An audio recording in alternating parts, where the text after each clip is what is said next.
as Gemma said in the introduction, I work as a leadership psychologist, so I've had my own business for 15 years. And out there working with organisations, and what I often say to organisations, what I find is that most leaders, in fact most of us, are way too fixated on doing things.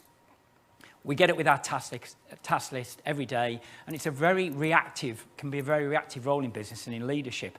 We need to spend way more time examining how we see the world, and that's driven through our thinking. And I think that going forwards, it's going to be even more crucial for leaders to take the time out to actually think differently, so that they see their world differently and they do things that have a greater impact. Now, we've been seeing the pace of change over the years. Anybody know when the internet was invented? What year? The birth of the internet? No.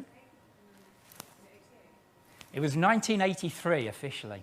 That's incredible to think. Less than 40 years, the birth of the internet. It's also amazing to think Amazon was just a bookseller in 1995. Look at the evolution of that.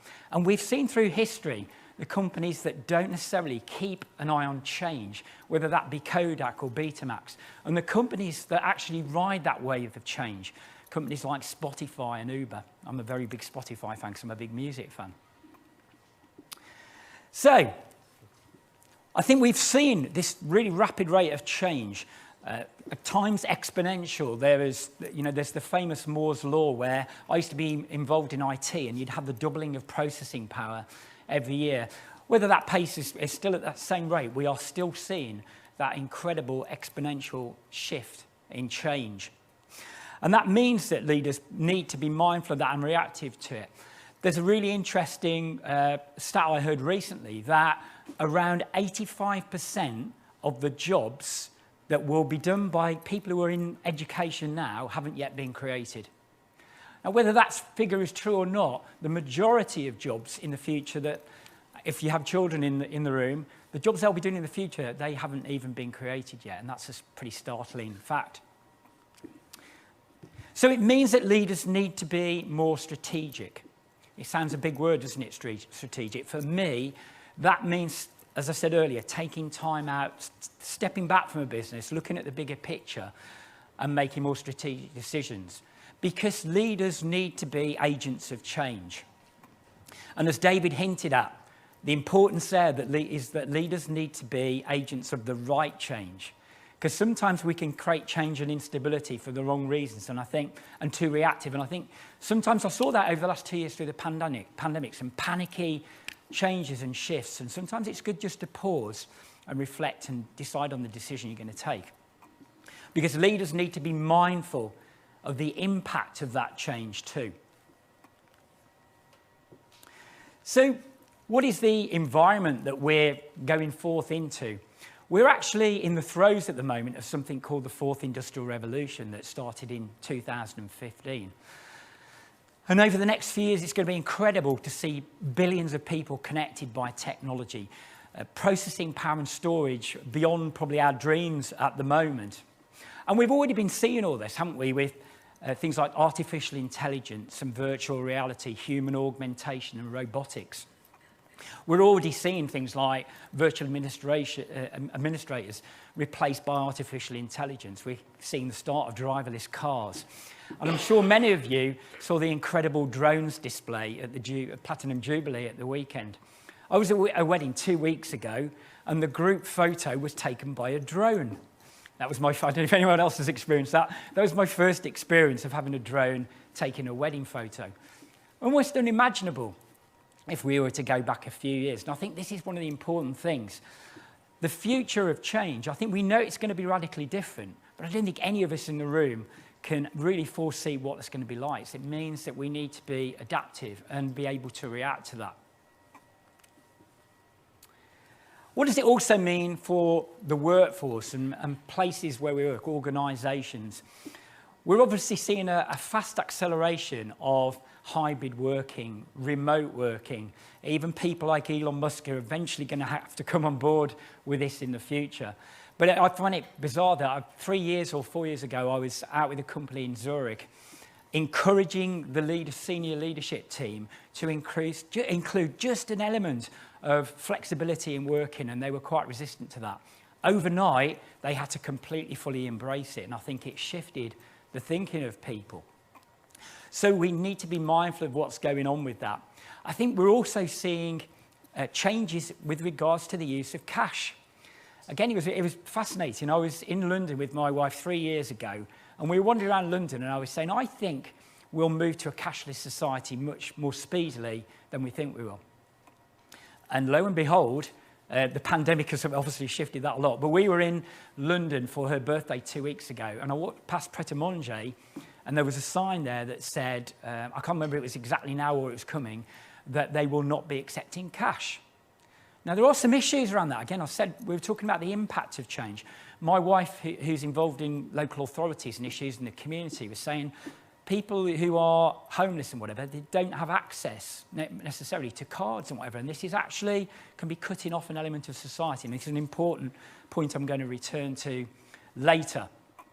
And also now, the world markets are opening up more and more to all of us. Before the pandemic started, I actually invested in Zoom because I'd got this client in Switzerland, and Skype wasn't my preferred solution or theirs, so I invested in Zoom. Literally only 2 months later, it was essential for my business, as most of us have found, not just for business, but for keeping connection with family. And I find it amazing now that I can do work with anywhere across the globe, and I can be sat anywhere across the globe to do that work. And that's been an eye-opener for me, I think, over the last 2 or 3 years. So we need to be, again, open our eyes to the possibility of change where it can bring advantage. We're going to see increasing use of automation. And again, with that automation, I think that there will be shifts in the way that jobs are done. I think businesses, leaders, people need to be receptive to the fact that the way business will be done and the kind of jobs people do will be different. I think if we embrace that, we can raise the quality of jobs that people do. We can raise the quality of life because people don't need to work so many hours. And this is where we can take advantage of technology if we choose to do so. But with our automation as well, we're seeing some amazing things happening with the supply side. And it won't be that long before we're getting parcels delivered by Amazon, dropped by drones or whatever in front of our doors. This is the way things are going to happen. And again, I think we need to, as businesses generally, we need to be thinking about what it means for the supply side and the way that we deliver things to customers, whether that be for small business or large. And here's the thing, and I touched on this theme earlier. We're going to be doing business anywhere. People, employees can be sat anywhere. They can be sat on their holidays and connecting up remotely. No longer is there a need to have people within an office. Business can literally be done anywhere. And I think we also need to be mindful of the fact that employees have got increasingly different needs and shifts in their needs. And we need to be receptive and thinking about that. The companies here, people here who actually recruit people, need to be mindful of the fact that the demands of the workforce are going to be changing as well. And we've already seen examples of this. Everybody in the room has heard of the term the Great Resignation, I imagine. Yeah, which has just been coming about of late. And I'm seeing this in some of the companies that I work with. I've got a number of companies in the technical area. And one of the digital marketing companies I work with, we've seen quite a turnover in staff over the last 12 months. Problem is that we've got a company that's based in the Midlands, and people can go and work for a company down south that will pay them potentially 20% more, but they can still be sat at home. And this is the kind of thing that we're competing against now. And the shift in that is going to be dramatic. And I think this Great Resignation piece will continue. And I think that means that we need to be mindful of the fact that my father, who's deceased a number of years ago now, but for over 40 years before he died at 61, he worked at one company, Goodyear. And if you go back in time, many of your parents in the room, some of you are a lot younger than I am, but many of your parents and grandparents, they would have been staying at companies 25 years and getting watches for long-term service, all this kind of thing. This is not going to be the case going forwards. And the companies that I'm working with, I'm asking them to wisen up that they can't really guarantee that they're going to be having people working 5 years, 10 years, even 20 years with their companies anymore. You can do your best to attract and retain talent, but the problem is that we need to wisen up to that. And I think this brings forward a term which some of you in the technical area may know of, and you might know of it generally, but a single point of failure. And actually, people in businesses are single points of failure. If you wrap up the knowledge and expertise in one person, and that person then leaves, you've got a big problem.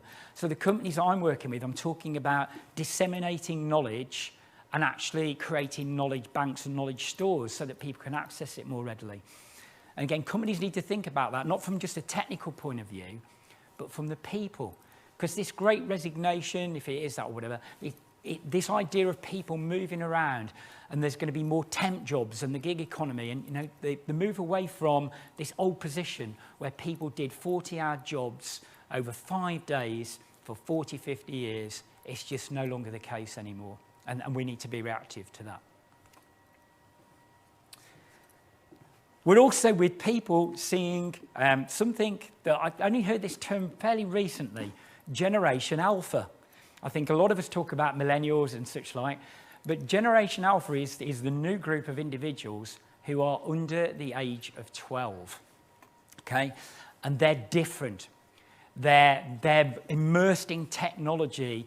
They're a lot more impatient with things. They want a greater focus on life rather than career. And we've started to see shifts in this anyway. But this Generation Alpha group, the under 12s that are coming through, it's going to be even more different. And they're going to have stronger demands on what they want to see. And we're also going to see, I think, with younger people in organisations, the need to look at the power of the collective and how people work together. And this means that we are no longer going to be so focused on hierarchy in organisations. That's been shifting anyway, and I think it will shift more. And as David said, we see examples even today with the Russian army of where this idea of top-down decision-making just doesn't really work anymore. The intelligence is throughout the business. And when David was also talking about disseminating decision-making with Dowdy, I think we're going to see more and more of this. I was looking recently at something that's happened with Microsoft, where they've actually allowed teams to create their own agreements of the way they're going to work. So local agreements about different parts of the business and how they're going to work.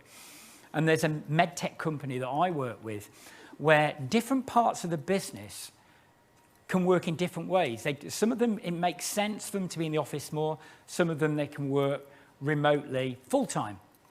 Why does there need to be one rule that applies to all? Again, go back to Elon Musk. We've got to be flexible. We've got to be much more intelligent about this and understand the power of the collective and the way that it will work going in the future. I think another thing, and I touched on it a little while ago with Generation Alpha, I think I've seen this over the years, and I think we'll see more and more of this. I think that people want to see greater meaning in the companies that they work for. I think as David was saying, they want to understand the why things are being done. They want to work for companies that actually care more, because they are going to care more about the issues. So what we've been doing notionally with things like CSR, corporate social responsibility, it's going to move much more broadly than that. People are going to work for companies that really want to provide social value to the community and to the world. So companies that are more focused on issues like sustainability and the environment and their role in the community. The employees of the future and the employees of now are going to want to see more of that. So what does it mean for leaders, for us in the room as leaders and for leaders more generally? We look back over history at some of the traits that are important, and I think you don't lose sight of those. You may be going through a technical revolution, but you don't lose sight of those. The word trust is so important. I've seen studies that are done annually where trust is one of the top 4 words, if not pretty much always the top word, in terms of what employees look for in leaders. And obviously the whole word of trust is a really big issue if we're looking to the political world over this week. But I think that word trust also applies to leaders and how they relate to their people. Again, one of the conversations I've been having a lot over the last 2 years is leaders used to be really fixated about were people turning up at 9 o'clock and leaving at 5 and conscious on their time. I think leaders got to get much more focused on outcomes now. And this is what I've been saying to leaders who were concerned right at the beginning when they had to, disperse their workforce to work at home. I said, don't agonise about whether they're clocking on at 9:05 or 5 to 9 or finishing at 4:30. It's about the outcomes that you expect from them and are they delivering against it. And again, I think the world of work will shift more and more that way. We'll get less fixated. I've got 2 or 3 companies at the moment bringing in 4-day weeks to try them out and all of this kind of thing and shifting hours around and allowing people to choose their hours more. This will move more and more, and the Generation Alpha community will demand more of this as well. So we've also, and I think we potentially have lost sight of this a little bit the last 2 years, and I've noticed this in some organisations that I see when I'm going around. I think that importance to engage with the workforce is going to be even more critical. So that means refocusing back. Even if you're not able to do it physically, spending time one-to-one with quality time one-to-one with your people, spending time on team meetings, celebrating the good, not just getting task focused, but having broader discussions with people, because we're losing that ability to have those conversations around the coffee machines and whatever. In fact, better than the word engage, Colin Moby is in the audience today, and he's an expert on teamship, and I love this word. He uses the word involve. And I think David was touching on those kind of themes through history as well. I think the great leaders and the great businesses of the future will involve their people way more than they do at the moment. Engagement for me can almost feel like sharing information. This needs to be two-way. It's much more about bringing it from people and sharing it with people as well. And I think one of the other things about leaders as well, and it's always been the case, but it's got to be even more so, is that importance on focusing on attracting talent and doing your best to retain it. Given what I said earlier about the fact we're not going to be having people working many, many years. And I think another mindset shift that leaders are going through. We're chatting, Gemma and I and Rebecca Drysdale were chatting before the event with David. And Rebecca was saying to me that when she was leaving university to look for a job, the career advisor said, remember, you're interviewing the company. And we are definitely seeing that. I talk to a lot of leaders out there at the moment that say that they understand that the power balance is shifting. It's going to shift more. And if you're sitting there thinking that somebody's privileged to have the opportunity to be interviewed for a position at your company, then you're like, that is outdated thinking, and it could catch you out. What does it mean for us as individuals then in terms of skills and character? I think that pace of change will quicken up more and more. So I think we've got to be receptive to the fact that we need to look at our own skills and get ourselves out of our comfort zone.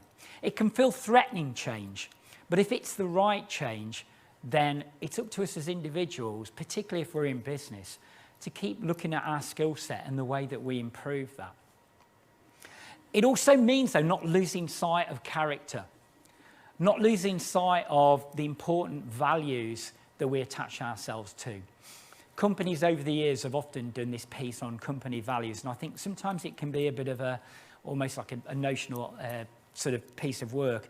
But I think we've got to attach to that more and more. As I said, I think the employees will be expecting more of it as well. And as individuals, I think we can't lose sight of our values in the way that we bring change through. It also, for me, as a psychologist, means that people need to be more conscious. I think we can live a lot of our lives in a very unconscious and reactive state. And I think we've got to be able to rise above that and be more conscious of what's going on around us. So we are making those right decisions and we are adapting to what is going on around us. And that leads into some of the things we need to be mindful of in terms of the way we think. I think emotional intelligence has always been a superpower in leadership. I think the importance of that will grow more and more.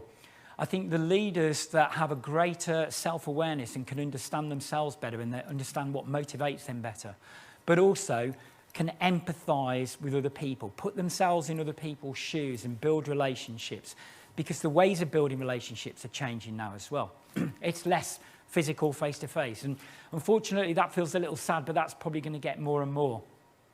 But that emotional intelligence, we need to raise the bar even more on that. Also, I've heard that two of the things that are going to come through, I went to a session on leadership last year and the future of leadership, and two of the things that were mentioned there is the fact that as individuals, we need to be working on our metacognition, which is a human being, is our ability to be able to think about our thoughts. So to be able to rise above our own thinking.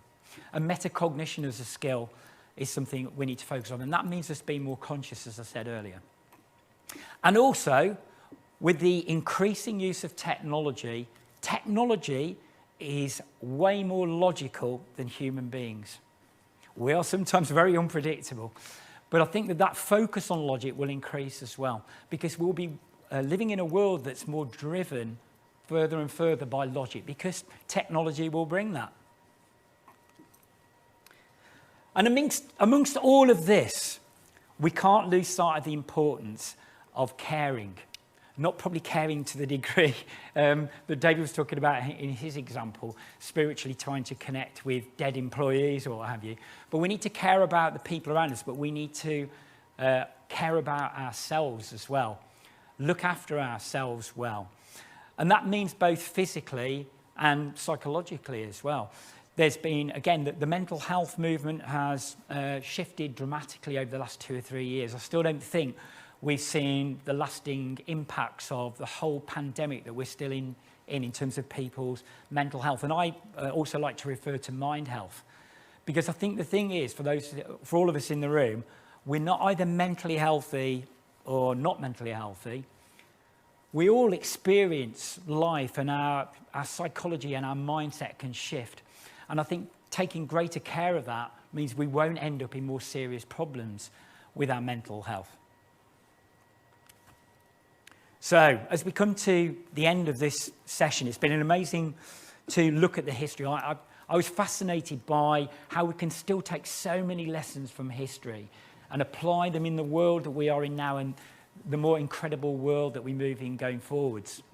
But there are going to be big choices to be made with this fourth industrial revolution, with the technical revolution.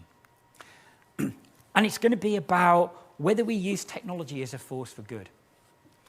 I believe with everything going on that we can raise the quality of life across the world. The problem is as well, if the wrong choices are made, we can drive a deeper wedge of inequality into our own country and across the world. And wouldn't that be tragic? I think that technology and the way that things move now gives us a greater opportunity to really deal with some of the big problems we face in society, with the problems with the environment, with health, with discrimination, with racism, all of these kind of pieces that I think that if we use technology well and we use this wave that we're going through, we can actually create a better world. But it's going to be about the choices that leaders make from the top right down to us as individuals. And finally, we were talking about history earlier, so I'm going to refer back to history. I'm in no way near as any level of expertise that David has on looking back over history. But one character that I've always admired, given some of his failings, is Abraham Lincoln. And I think one of the things for me was that one of his strongest values was that attempt to always do the right thing. And I think the leaders of today and the leaders of tomorrow, it's critical that they do that. I think that, I said right at the beginning, I think leaders need to be more strategic. I think they need to have more of an entrepreneurial spirit. They need to be big picture thinkers more and more, because the world is going to demand that. But also there's the value side of it. And that term that David used, moral authority. And for me, that moral compass as to whether we make good or bad choices as we go forwards. So, thank you, I'm sure, from both David and I for listening to us today. We're going to happily take some questions in a moment. If people want to connect with me, best way is LinkedIn. I post on LinkedIn every day, and on Friday, for about 3 years, I do a 3 leadership tips in 3 minutes video. Even though I'm going to download Rock Festival on Friday, there'll be one there on Friday. I might have a rock T-shirt on, but it will be there on Friday. But yeah, it'd be great to connect on LinkedIn. And by all means, if you've got questions today, great. If you want to ask questions of me after the event, then by all means drop me a direct message on LinkedIn.